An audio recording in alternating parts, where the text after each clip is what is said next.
Una fría noche de 1863, un grupo de hombres decididos cambió el mundo. Su descarado plan marcaría el comienzo de una historia deportiva sin precedentes, llena de éxitos. Pasión por el fútbol.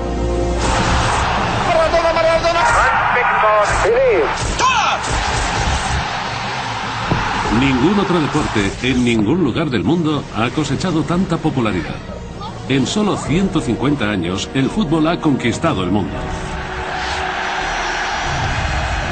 El 9 de julio de 2006, aquí en el Estadio Olímpico de Berlín, se jugó la 18ª final de la Copa del Mundo de Fútbol. Miles de millones de aficionados lo siguieron en directo desde aquí o por televisión.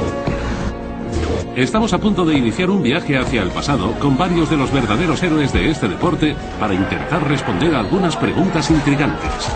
¿Dónde se convirtió el fútbol en lo que es hoy? ¿En Europa? Es posible que ocurriera en China. Un manuscrito antiguo que data de los tiempos de la dinastía Han, del tercer siglo a.C., hace referencia al fútbol. Según ese documento, futbolistas itinerantes viajaban por aquellas tierras mostrando sus habilidades con el balón.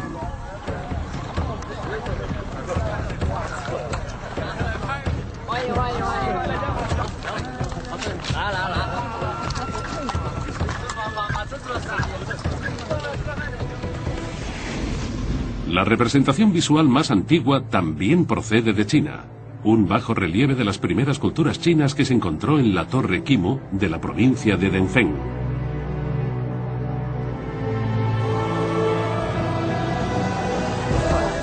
Los chinos llamaban a su juego Ku Kiu, que en su idioma significa patear una pelota, y los historiadores sospechan que realizaban apuestas sobre los posibles resultados o el número de goles que se iban a marcar.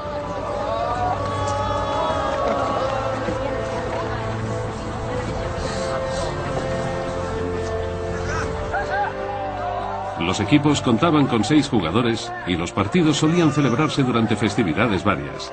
Emperadores, generales militares e incluso sacerdotes concebían el fútbol como entretenimiento para el pueblo.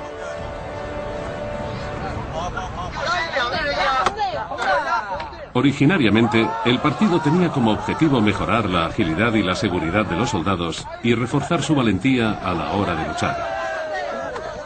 Las destrezas básicas del juego consistían en una mezcla de habilidades del fútbol y el voleibol actuales.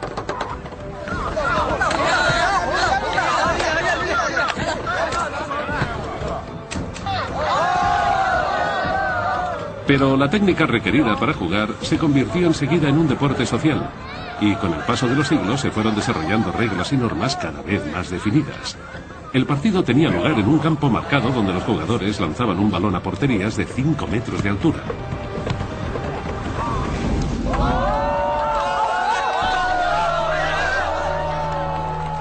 Los jugadores recorrían el país como profesionales del balón y emocionaban allí a donde iban a los primeros aficionados, quienes los recompensaban con dinero y regalos por sus habilidades con el esférico.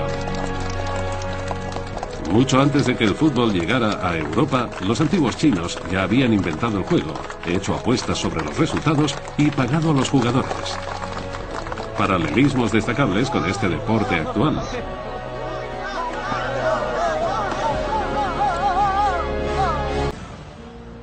Pasaremos ahora a analizar qué país ha mostrado un mayor interés por el fútbol a lo largo de su historia. Para ello visitamos Sheffield. Esta ciudad industrial del norte de Inglaterra vivió uno de los momentos claves de la historia del fútbol, la creación del primer equipo de fútbol del mundo. En la historia del fútbol, independientemente de dónde se esté jugando, ya sea Múnich, Buenos Aires o Sheffield, nada habría tenido sentido de no haber sido por el Sheffield Football Club. El Sheffield Football Club es el padre de todos los clubes de fútbol del mundo. En 1857, 2 antiguos estudiantes de la Harrow School fundaron el Sheffield FC. Buscaban una alternativa al deporte tradicional del verano, el cricket, para mantenerse en forma.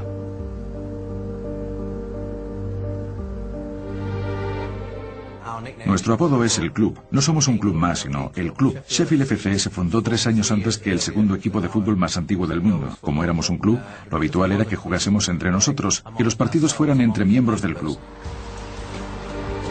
Hoy, el padre de todos los clubes de fútbol juega en la Liga Este de los Condados del Norte, en Inglaterra. Pero el Sheffield Football Club siempre ocupará un lugar destacado en la historia del fútbol. Las reglas que se establecieron en 1857 son en general las que imperan hoy en día. Por esa simple razón, el mundo entero del fútbol está en deuda infinita para con el Sheffield Football Club. No podemos subestimar la importancia de ese hecho. Tras el Sheffield Football Club, en Inglaterra se fueron creando más y más equipos de fútbol, sobre todo en las ciudades industriales del norte. Surgían como alternativa para el tiempo libre de los trabajadores locales. 22 años después, aparecieron en escena los primeros futbolistas remunerados. Los escoceses John Love y Fergus Sutter causaron un gran revuelo cuando se convirtieron en los primeros futbolistas profesionales de la historia del fútbol. La hostilidad inicial de los honrados jugadores aficionados hacia los rastreros profesionales terminaría convirtiéndose en el símbolo de la división entre ricos y pobres. Preston North End se convirtió en uno de los primeros Dream Teams. Con la presencia de profesionales escoceses, Preston ganó todas las competiciones en las que participó en el 88 y el 89, incluido el apodo de Los Invencibles.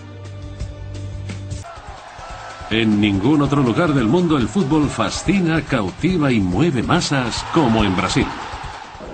Todo el mundo puede jugar al fútbol. Por eso constituye la familia más grande del deporte. Y se explica esa pasión. Ningún otro país ha ganado más campeonatos del mundo y ha producido más jugadores de primera clase. En Brasil nos movemos de una forma especial. Y eso se refleja en nuestro juego y en cómo sorteamos a los defensas rivales.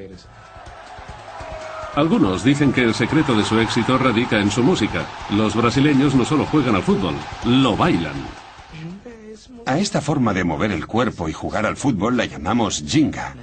Es el ritmo brasileño del regate. Es como bailar. Todo está en el movimiento. El equipo brasileño actual y su elegancia en el juego son objeto de culto en todo el país.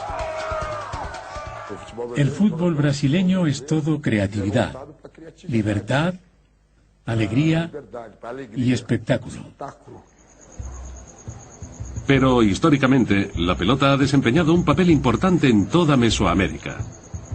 Hace más de 3000 años, entre estas pirámides también se jugaba a un juego de pelota.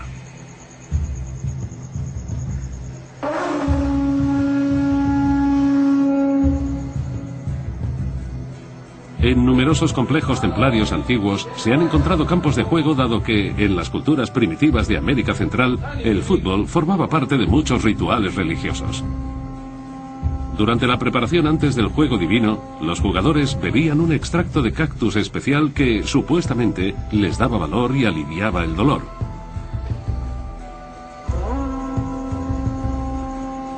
Aquel ritual deportivo se conocía con el nombre de ulama, y los pueblos mesoamericanos lo utilizaban para evocar la victoria del sol sobre la oscuridad eterna.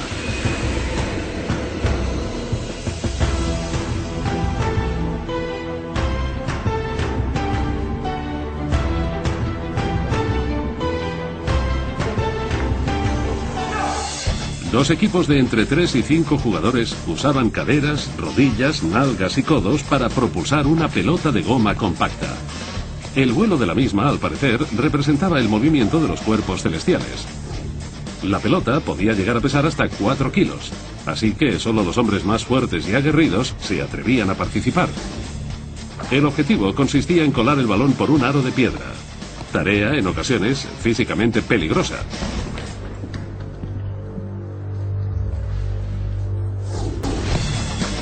Estas pruebas también demostraron por qué aquellos antepasados jugaban con la cadera. La bola pesaba demasiado como para poder darle con el pie. Si algún jugador lograba colar la pelota por uno de los aros de piedra, se daba el partido por finalizado. La victoria representaba el viaje de los espíritus de la oscuridad y el triunfo del sol.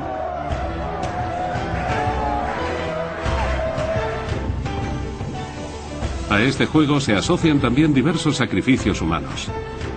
Se cree que, tras algunos partidos, se decapitaba al equipo perdedor en una ceremonia que honraba al dios Sol.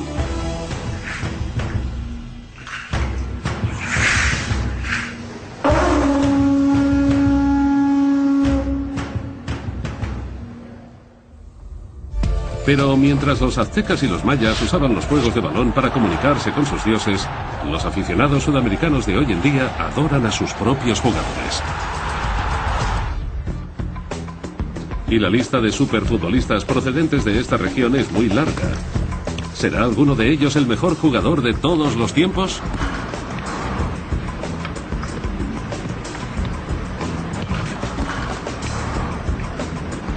La técnica de Ronaldinho y su gran capacidad para disfrutar jugando lo han convertido en una de las estrellas del panorama actual.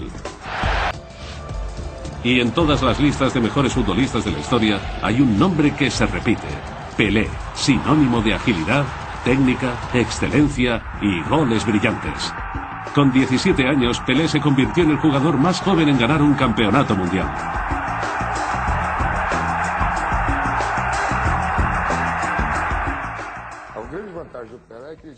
Pelé tenía una forma física envidiable que le permitía jugar siempre a un nivel altísimo.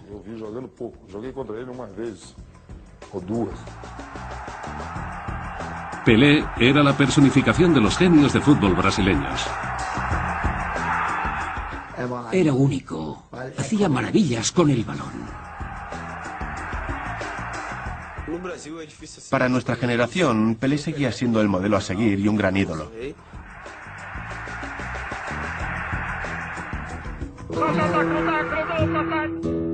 Pero la lista de los mejores jugadores del mundo contiene un nombre casi desconocido, el de una estrella de fútbol que marcó más goles que Pelé, Maradona o Beckham, y cuya historia personal es más increíble que cualquier otra historia de este deporte.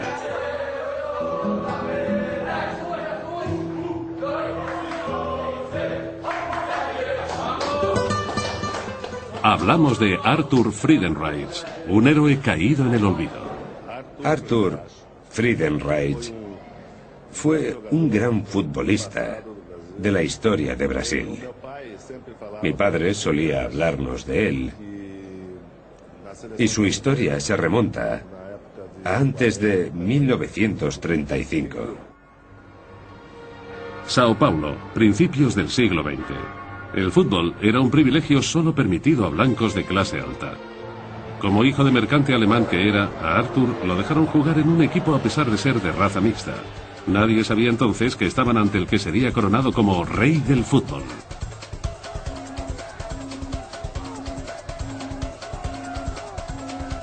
Arthur empezó a jugar en clubes brasileños con 17 años.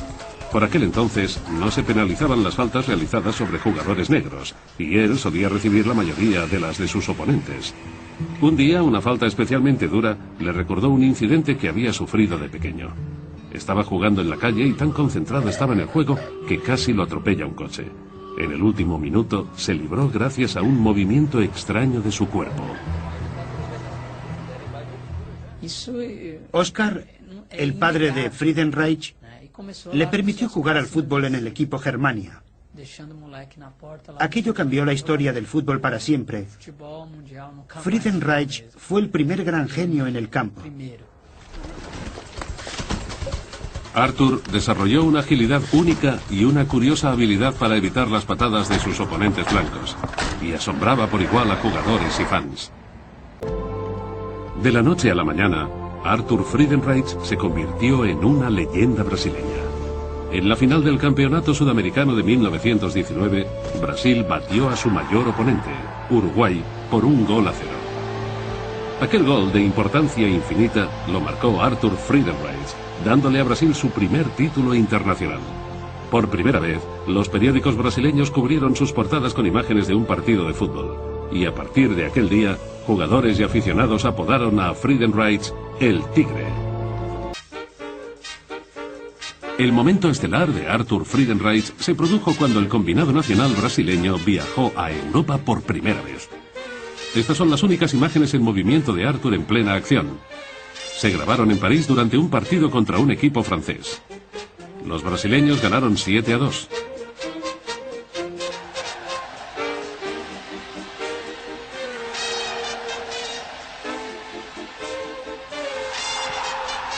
Nadie en Europa había visto jugar al fútbol a semejante nivel. Y el máximo anotador del partido fue Arthur Friedenreich.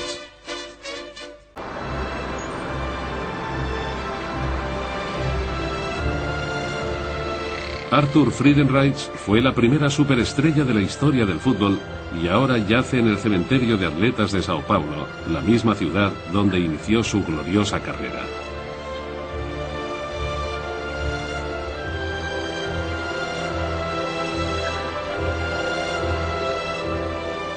En Europa el fútbol surgió como competición entre dos pueblos o barrios.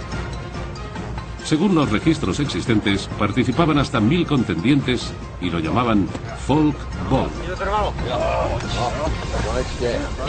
No había ni reglas ni límites, ni tampoco diferencias entre jugadores y espectadores, y los partidos solían organizarse para arreglar disputas políticas.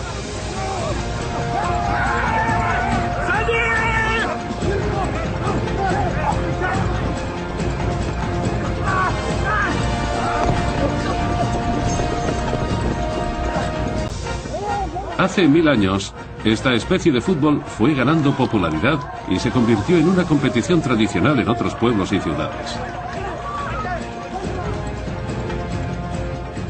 Los primeros documentos relacionados con el fútbol son, en realidad, actas de juicios en los que se mencionaban numerosos heridos graves e incluso fallecidos. Muchos de los incidentes se debían al hecho de que los participantes solían llevar consigo sus propias armas durante el partido. Un documento de Uclam registra la primera víctima mortal del fútbol inglés, del año 1280. Henry de Ellington jugaba en uno de los equipos y David Lequen en el otro. Este último no se había quitado el cuchillo que llevaba atado al cinturón. Durante el partido, los dos jugadores chocaron de frente y el cuchillo se clavó en el pecho de Ellington. Teniendo en cuenta lo ocurrido, no es de extrañar que la corona tomara cartas en el asunto. En 1313, el rey Eduardo II prohibió el juego e impuso penas de cárcel para aquellos que osaran saltarse dicha prohibición. La Iglesia también se hizo escuchar al respecto y terminaron relegando el fútbol únicamente para los días festivos y el martes de carnaval. Italia también ha desempeñado un papel crucial en la historia del fútbol, pero quizá la cuna del fútbol europeo moderno se encuentre en Florencia.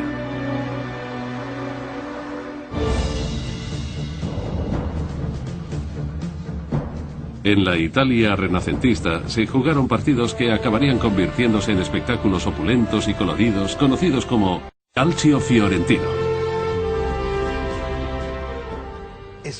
Si hay algo seguro es que el fútbol, como lo conocemos, nació en Florencia. Pero a diferencia del fútbol inglés, el calcio estaba reservado a los ricos aristócratas. Los florentinos se tomaban el llamado calcio muy en serio desde el inicio. Para nosotros es tan importante como cualquiera de nuestros monumentos históricos, el Ponte Vecchio o el Campanile. El calcio se jugaba en un estadio lleno de colores chillones donde las familias más pudientes de Florencia demostraban sus mejores habilidades. Los espectadores no podían mezclarse con los jugadores. Los equipos tenían un número fijo de jugadores en el campo cuya posición en el mismo estaba claramente diferenciada. Se situaban formando 4 filas horizontales: delanteros, defensas, mediocentros y destructores. El objetivo consistía en hacer cruzar el balón por la línea de fondo. Para ello, los jugadores llevaban el balón de un lado a otro del campo, golpeándolo con los puños y los pies.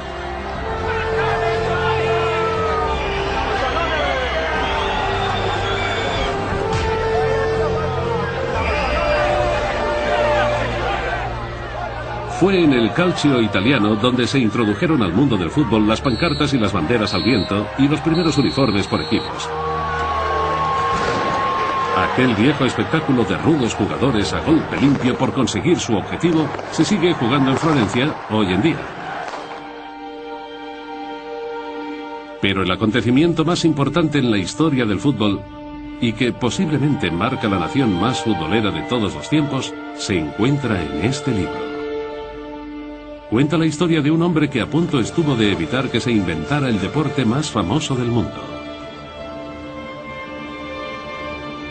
Inglaterra, 1863. Francis Mott Campbell jugaba con sus compañeros en el Blackheath Football Club. Era juego duro y golpear a los contrarios con el balón estaba muy bien considerado. Mientras tanto, a menos de 100 kilómetros, en la Universidad de Cambridge, los hijos bien de la sociedad inglesa llevaban desde 1840 intentando establecer unas reglas fijas para su propia versión del fútbol. En Cambridge no era solo un deporte tradicional, sino que formaba parte integral de la formación de sus estudiantes. A la cabeza del grupo se encontraba Charles Malden, alumno del Trinity College.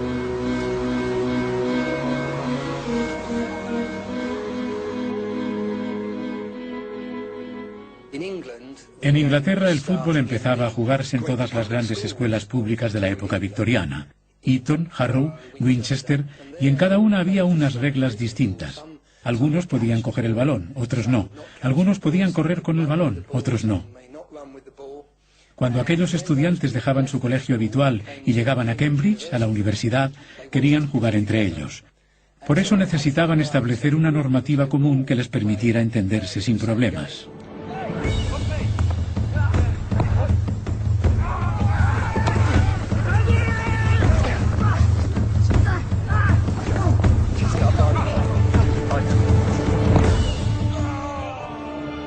El minutario oficial de fútbol de aquellos años establecía que se permitía pegarle a los contrarios en la espinilla, hacerles la zancadilla o incluso derribarlos contra el suelo.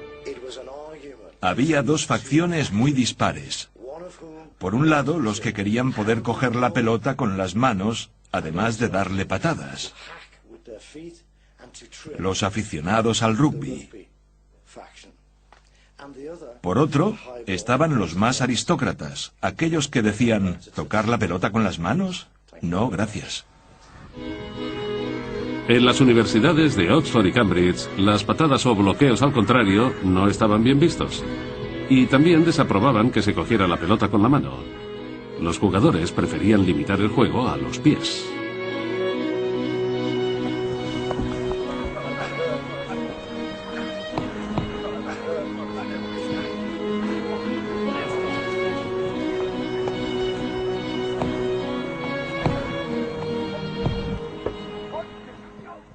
El minutario contiene un informe sobre la reunión que tuvo lugar entre los dos grupos el 1 de diciembre de 1863. Entre los asistentes estaba Francis Mott Campbell, ya tesorero de la recién fundada Asociación del Fútbol de Inglaterra. El mencionado acontecimiento histórico tuvo lugar en la taberna de Freemason, en la calle Great Queen Street de Londres. Durante 6 semanas, los dos grupos habían intentado diseñar un conjunto de reglas en común. El escándalo que prosiguió aquella reunión alteraría la evolución del fútbol para siempre.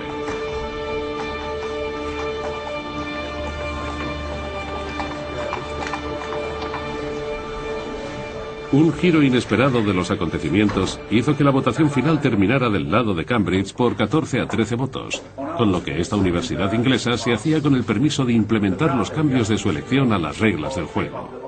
De ese modo, y a partir de aquel momento, al fútbol solo se podría jugar con los pies, y quedaba prohibido coger la pelota con la mano o golpear y tirar a sus oponentes. Campbell acusó a los aristócratas allí reunidos de traicionar aquel maravilloso juego.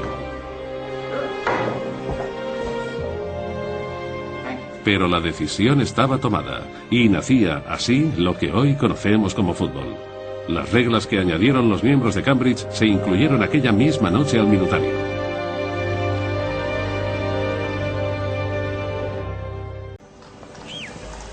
Francis Mott Campbell se marchó de la reunión en señal de protesta. Años más tarde se fundó la Rugby Football Union, un deporte mucho más acorde con las reglas que él quería para el juego.